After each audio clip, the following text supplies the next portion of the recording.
Welcome to This is Health, Wealth, and the Pursuit of Happiness, your source for insightful discussions with economist and author Dr. Murray Sabrin. Join us as we challenge convention, expand minds, and pursue truth.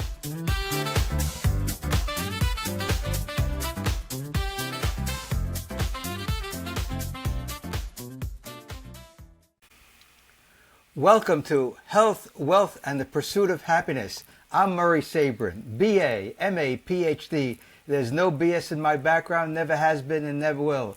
Our goal here on Health, Wealth, and Pursuit of Happiness is to improve your health, increase your wealth, so you can pursue your happiness as time goes on. Today we have a guest that I've known for many, many years, and we're switching gears. The first two shows were on health. Now we're going to be doing some shows on investing and improving your wealth. So let me introduce my guest today, Paul Mladjenovic is an author, national speaker, consultant, and educator.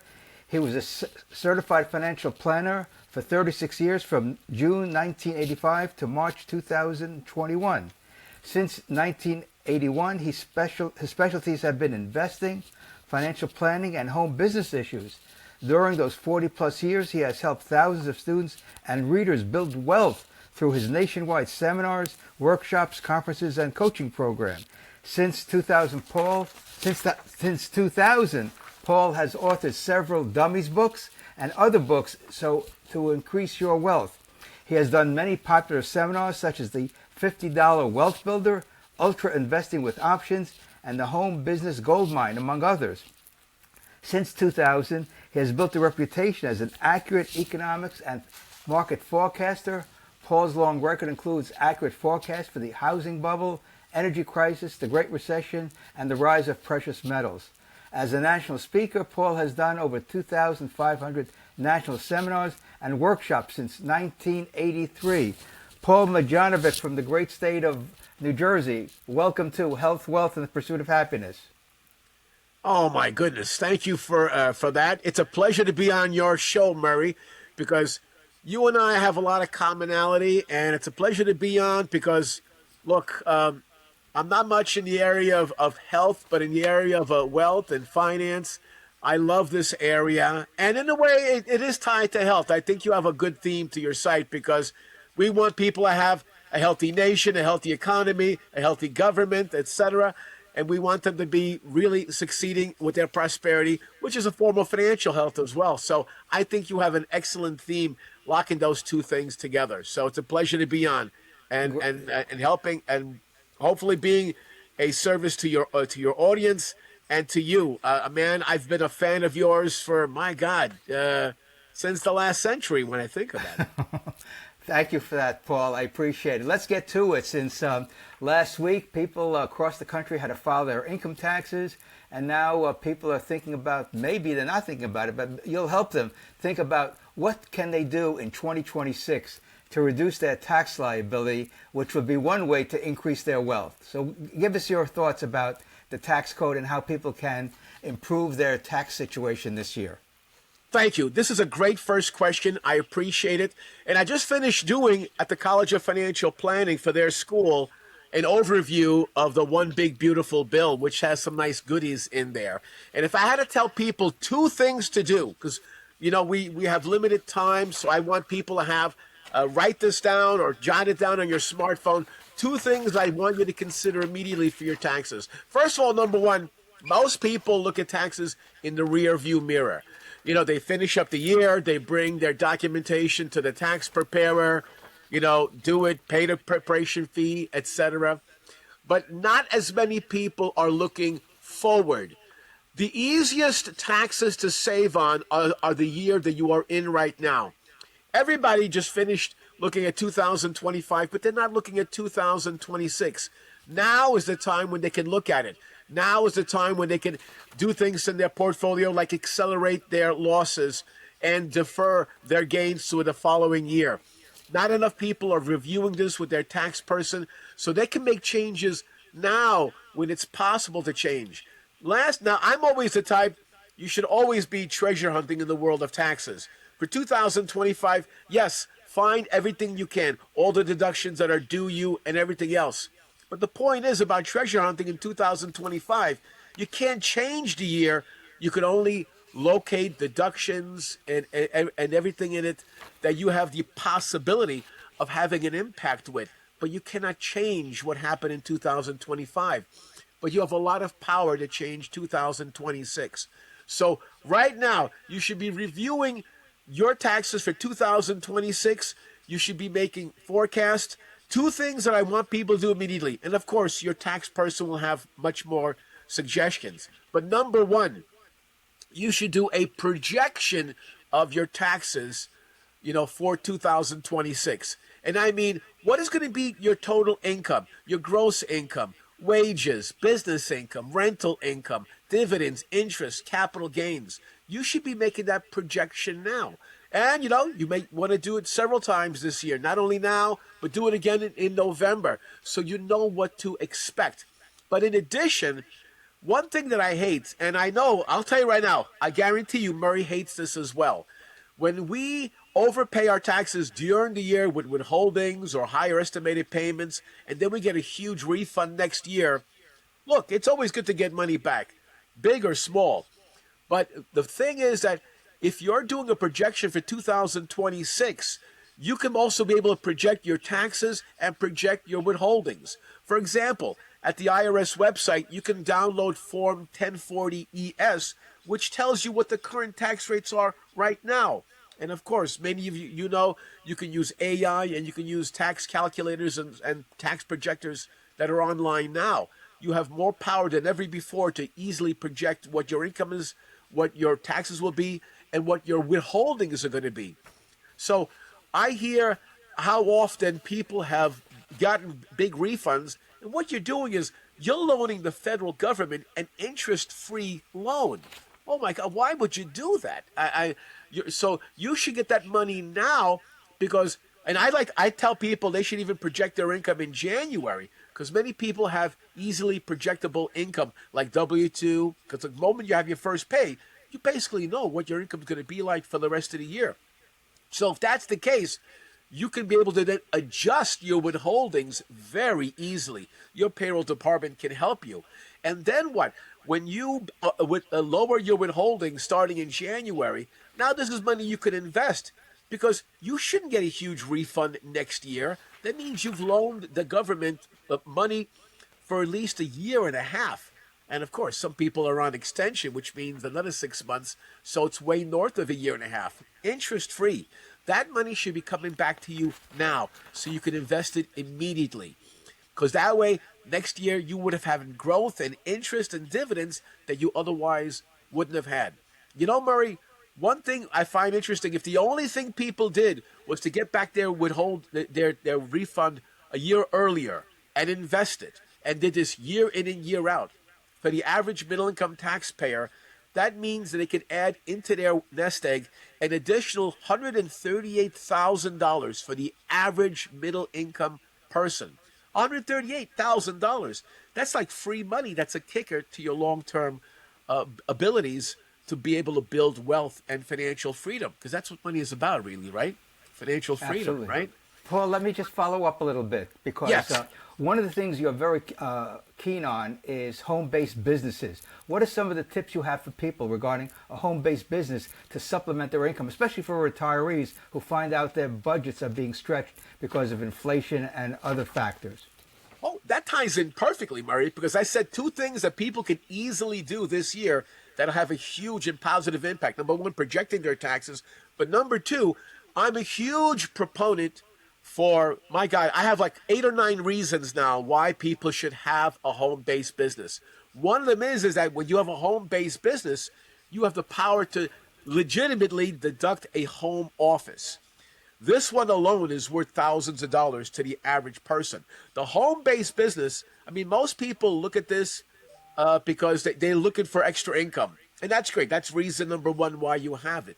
But there are many reasons why you should have a home-based business. First of all, many people don't realize when you have a home-based business, even if you're a one-person operation working from your kitchen table, you have the power to open up brand new pension, tax advantage pension plans that could accelerate and turbocharge your ability to invest and build your wealth and be able to have you have more power later on to retire early or have more money during retirement. So I want everybody to have a home-based business because not only of the income capabilities and the tax capabilities and the pension capabilities, but also one thing is you're diversified in terms of your finances. Now, Murray, you and me know that in the world of financial planning and financial advisors, everybody talks about diversification, but that's with their portfolio, with their assets. To me, I know a lot of people, they generate their money from their job, but if the only thing they have is their job, what if they lose their job? Many people have lost jobs over the years for a variety of reasons. The COVID pandemic catastrophe, the crisis of 2008, and some people are worried about their jobs because of AI. Well, if you add a business to your portfolio of time, your active wealth building strategies, that means you don't just rely on your job. If you have a business, that diversifies your income capabilities away from your job. And then in your job, AI becomes an asset to help you build wealth instead of being a threat in your employment capabilities. So a part-time business is a powerful reason, many powerful reasons to help them build wealth and gain financial freedom. So thank you for that question, Murray. I appreciate Just that. a quick follow-up, and then we'll go on to some wealth building strategies that you've talked about over the years. What type of home businesses can people get into with very little capital and very little knowledge, if you will, of how to start a business from their kitchen table or their study desk? Where are the ideas for home-based businesses? Everybody has at least one good business idea inside of them. And one thing that I tell them, by the way, Murray, I got to tell you something. June is my 40-year anniversary of my home business gold mine. I was telling people about launching a home-based business 40 years ago, long before even financial advisors found it on their radar screen. And the thing is this, everybody has time, has hobbies, talents, skills, capabilities, background, experience. I remember telling one gentleman who was a mailman, and he hated his job, but because he knew how how postal services work, he became a mail order consultant because he had that information, and that became a business. Everybody has the ability to be a consultant, a tutor. You can be an affiliate. Murray, one of the books that I wrote was Affiliate Marketing for Dummies. You, referring people to others, can be able to make money from that type of dynamic. So one thing that people can be able to do is, why not, because your tax dollars pay for this, the Small Business Administration gives free office space to a group called SCORE, the Service Corps of Retired Executives. You can sit down with them and discuss your business ideas.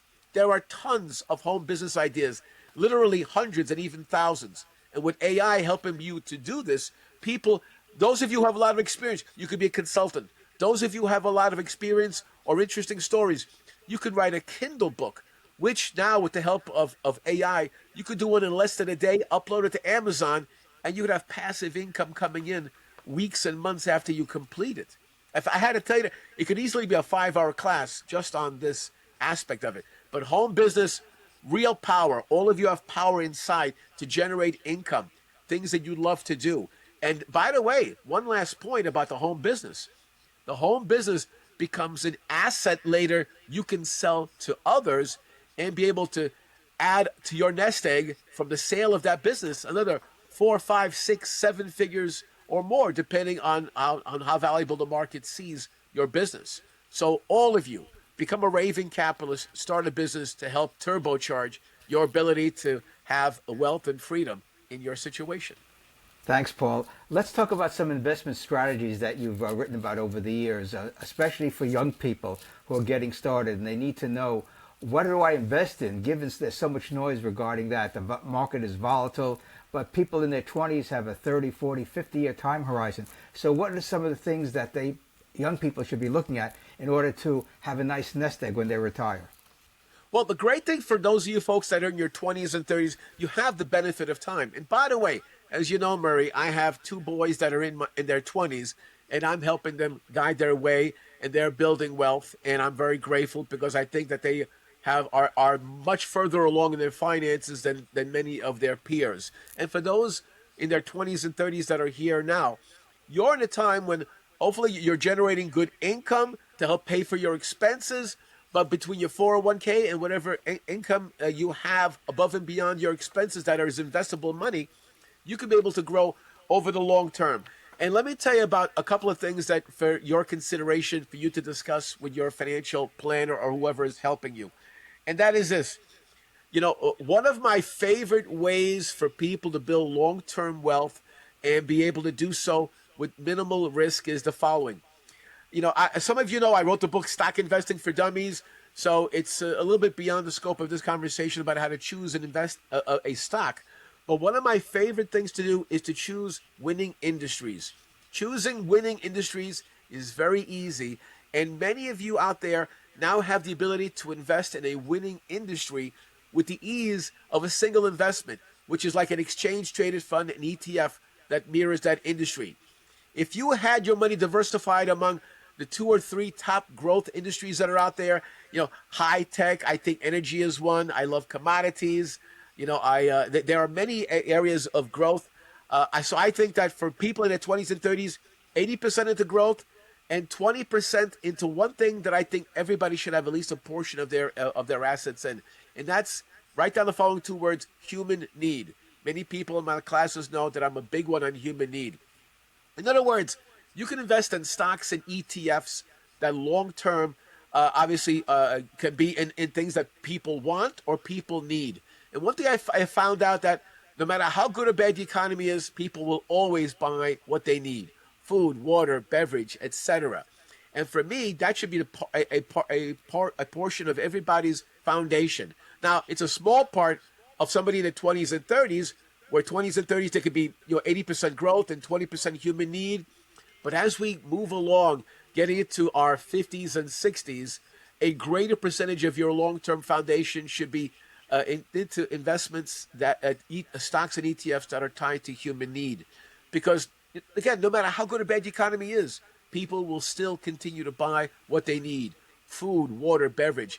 And these become a very powerful foundation. And most of these also have dividends involved, so it becomes a fantastic area to invest in. So I will always be looking at these because a human need, and if anybody understands the economy, how you have good and bad times, and you have things such as inflation and depressions, etc. The thing is, in all of these things, human needs survives. So this is where your common sense can help you, and your financial advisor can be able to be more specific about which stocks and ETFs. I personally have a lot of favorites, and I'll cover all of those in my course, the $15 Wealth Builder, and I thank you for mentioning that, my friend. What else? Let's talk about people who are on the cusp of retiring. People who have maybe 10, 15 years to retirement. What should they be thinking about in terms of how to navigate retirement? Because there's more and more evidence coming out that people are having a hard time making ends meet with just their Social Security, which is supposed to be only 1/3 of their retirement income. But for 30% of retirees, that's all their income. So what suggestions do you have for people to do something today so they have a decent retirement, even if they haven't earned a lot of money in their career? Right. Well, 2 things I want to focus on again, and I could give you 87 things, but for now, one thing I built on earlier was the point about a home-based business. Seniors are excellent for home-based business because they have a lifetime of experience and expertise that they can share as consultants, as writing of books, etc. So for those of you who are strapped and you're not making enough income from what you're doing already, then of course you have to expand on the things that can make you money. So that business is very important. And the other thing is I want you also to focus on some passive income strategies that I love. One thing that I tell people when they're like, 5, 6, 7 years, to go to their retirement years, I tell them to be focused on dividend growth, exchange traded funds. I mean, I'm getting very specific here. There are many excellent ones out there. But the reason I tell them that is because you've heard this, Murray, when people are in their retirement years, they're stuck, on fixed income. And I understand fixed income, you're a sitting duck for things like inflation and price increases out there like Medicare and all the rest of these things. But this is why, for me, dividend-paying stocks and dividend-paying ETFs are good considerations for several reasons. Let me tell you why.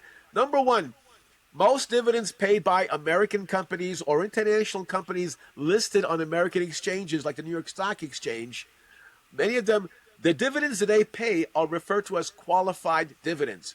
Qualified dividends are not taxed at the full level. Qualified dividends are taxed at the long-term capital gains rate. And the interesting thing is, I did this as an example. Imagine the following example. Imagine two people who are a couple, married filing jointly on their federal return, and they're looking at retirement. And let's just make believe that the only income they're getting is dividend income, qualified dividends. Where do you know that a couple married filing jointly, if the only income they had was qualified dividends, then guess what? They could earn up to, and I'm gonna just estimate this. I'm off like a couple $100, but like they could earn up to like $127,000 in qualified dividends and pay zero federal income tax. Plus, dividends have a long-term track record of, among many of the dividend payers that are out there, they have a track record of meeting or exceeding the rate of inflation. In other words, many companies, they tend to raise their dividends yearly, as frequently as yearly, and many times their dividend increases meet or exceed the rate of inflation. So besides Social Security and whatever other fixed income they have coming in, like many pensions, they have a fixed payment, etc., which means purchasing power risk is a huge risk for people. But what if they had, as part of their income mix, they had income that has very favorable tax advantages, so you pay very low tax, plus they are growing faster than the rate of inflation, you have then a situation where you have greater financial security during those years when you need it more than ever. Paul, you wrote a book called High Level Investing. What's basically a good summary, and if people are interested, they can look up that book on Amazon, I assume. I love that book. And let me tell you, when I did the book Stock Investing for Dummies, my publisher said that they want to do like an advanced version of Stock Investing for Dummies. So what high-level investing does, and I would love to do an update, it's overdue for an update. I should even do a course based on the book.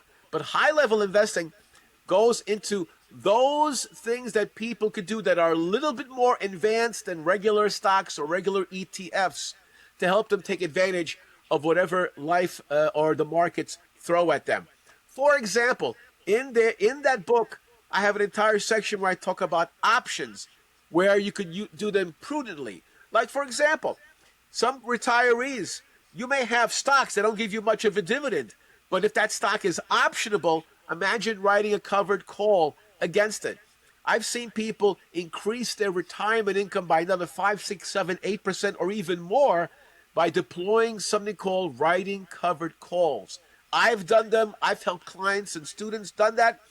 And I had one client that I was coaching a few years ago where she was able to make an additional $55,000, $60,000 from her portfolio without selling stocks and without any added dividends, all because of covered call writing.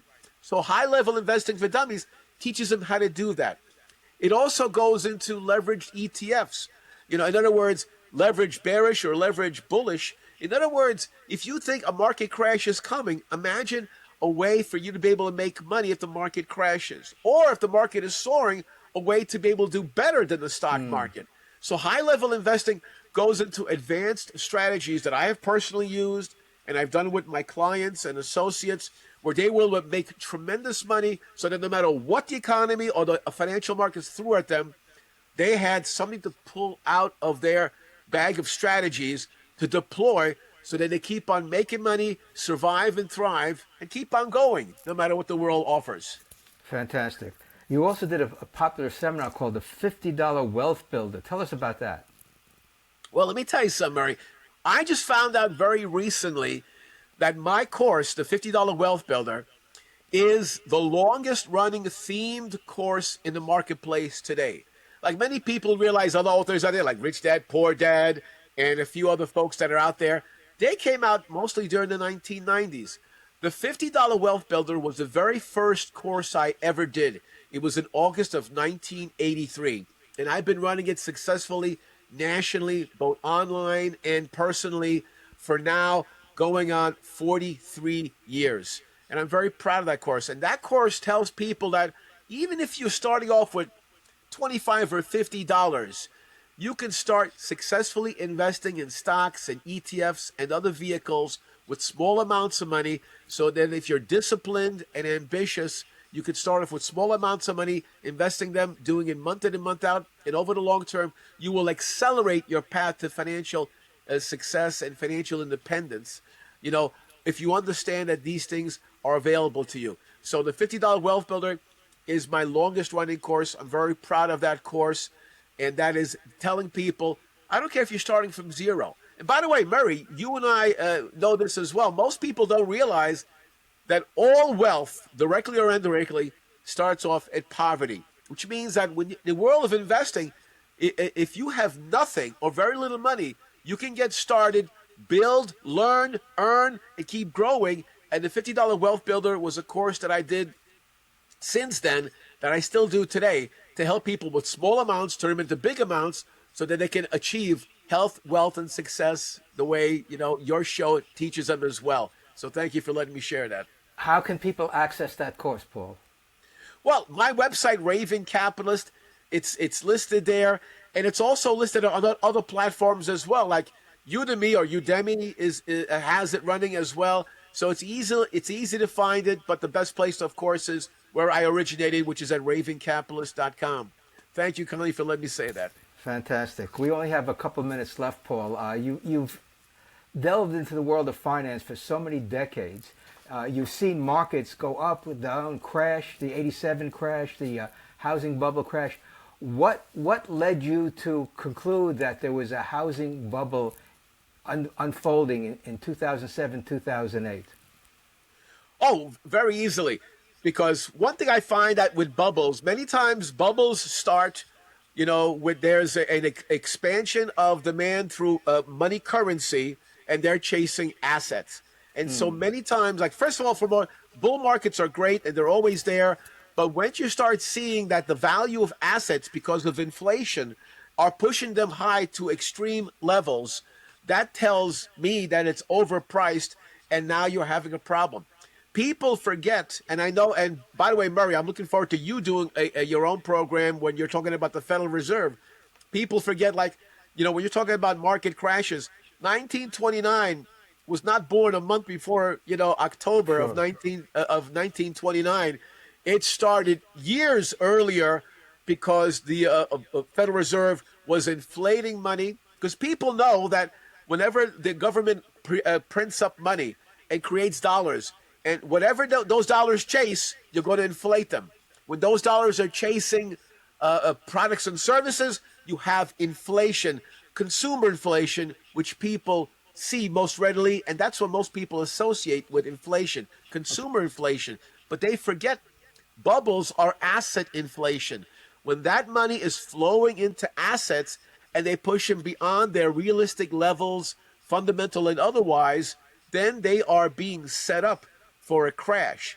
So many times I look at my own indicators to see what assets are overpriced. So for me, sometimes as a speculator, I might bet, you know, through buying puts or leveraged inverse ETFs. I make bets on that. But at a minimum, for people out there who are investors, you should recognize these things so you can do safe strategies to protect your assets, and make sure you have financial advisors who have many years of experience, who've seen these things before, who can help you sidestep these things as well. Because market crashes, depressions, and everything else, those are just where you see the symptoms in the market. The real problem ends up being government policy, which warps many things, everything from assets to the currency supplies. When you're watching the government and you see the problems they're inflicting, then you can be able to properly plan your finances and protect your money over here. When those problematic things, whether it's taxes or inflation, end up flowing into markets, and those things affect your assets, well, there's a variety of things you can do, but this is why you have to understand economics, all right, and understand that it's the government that causes many problems that you and I face in financial markets and the economy. And the more aware we are of that, the more we can implement tactics and strategies to both protect our assets and to continue to survive and thrive. Paul, this has been great. I wish we had more time, but we'll have to have you back again, get an update on the markets, get an update on home-based businesses, get an update on all the things that you do to help people improve their wealth.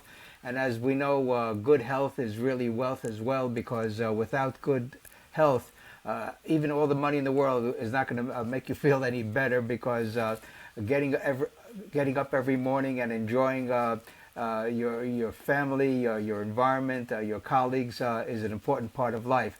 So I want to thank you for being with us, and the website is ravingcapitalist.com, ladies and gentlemen. Please visit ravingcapitalist.com to find out what Paul's doing and see his seminars, where they're being held. So I want to thank you for listening. And remember, make Americans financially independent. That's what Paul has been helping people do over the last 40 years with his seminars, with his writings. So get his books, go to his website. And next week, we're going to follow up this discussion with Mark Thornton, economist at the Mises Institute, senior fellow, who will give us his state of view of the economy and where he thinks financial markets are going, based upon his long-term analysis that he's been writing about for decades. So, Paul, thank you. It's been a great honor to have you with us today, and we look forward to more shows in the future. So in the meantime, folks, pursue your happiness, increase your wealth, improve your health, and we'll have that good life that you deserve in the great United States of America.